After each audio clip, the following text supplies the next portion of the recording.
Hello everyone, আজকে দারুণ স্বাদের একটা টেস্টি খাবার নিয়ে আসলাম, মটরশুঁটির খাস্তা কচুরি।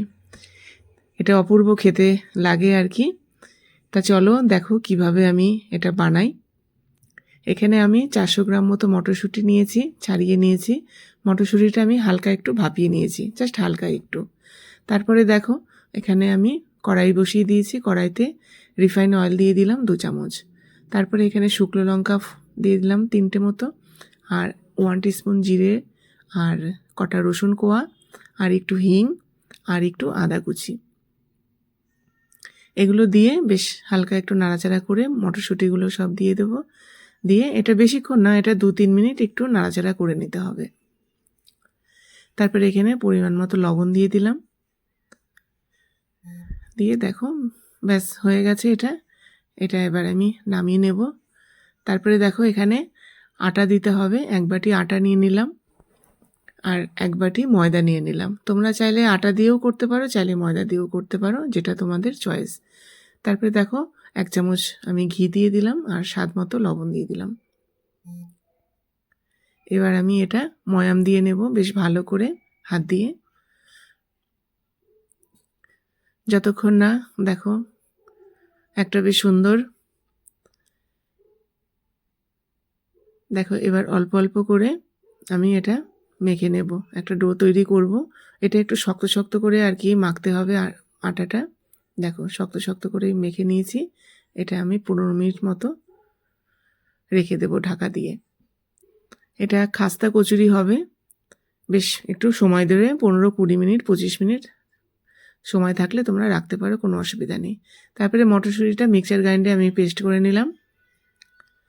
শুকনো, এখানে জল পড়বে না কিন্তু, শুকনোই পেস্ট করতে হবে। তারপরে একটা বাটিতে নামিয়ে নিলাম। তারপরে এখানে জিরে ধনের গুঁড়ো, একটা গোটা লেবুর রস দিয়ে দেব।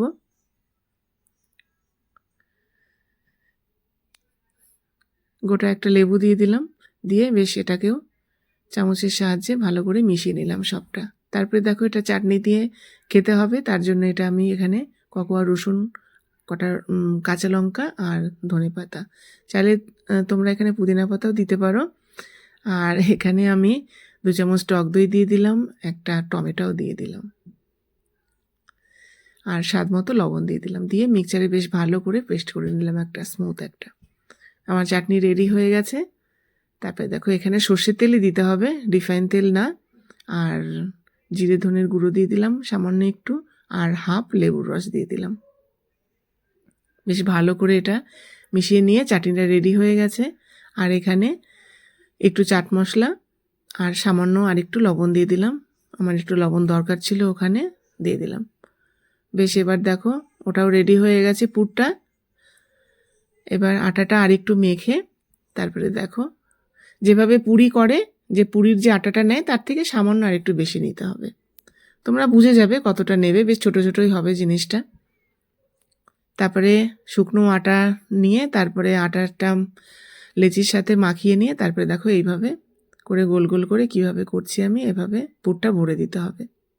যেভাবে আর কি আলুর পরোটা করে পুরটা ভরে দেয়, ওভাবে করে তারপরে হাত দিয়েই রাউন্ড করে একটু চ্যাপটা করে দিতে হবে হাতের সাহায্যে। দেখো এভাবে এভাবে আমি আস্তে আস্তে সবগুলো করে নেব।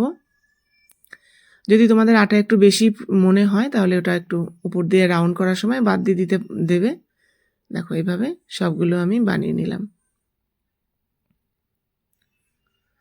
হাতের সাহায্যে। এবার আমি কড়াইতে তেল বসিয়ে দিয়েছি, রিফাইন তেল। বেশ খানিকটাই তেল দিয়ে দেবে, কারণ এটা তো পুরো একদম ডিপ ফ্রাই করতে হবে, তেলটা একটু বেশি লাগবে। আর তেল কিন্তু পুরো হাই করবে না, হাই গরম করে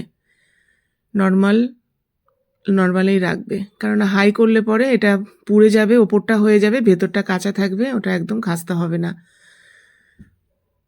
দেখো উল্টে পাল্টে বেশ একটু সময় নিয়ে এটা আস্তে আস্তে ভাজতে হবে, মিডিয়াম লো ফ্লেমে দিয়ে। দেখো ভাজা হয়ে গেছে, আমার রেডি হয়ে গেছে খাস্তা কচুরি। দেখো পুরো খাস্তা হয়েছে, কেমন লাগলো লাইক কমেন্ট করো, শেয়ার করো। আর দেখো তোমরা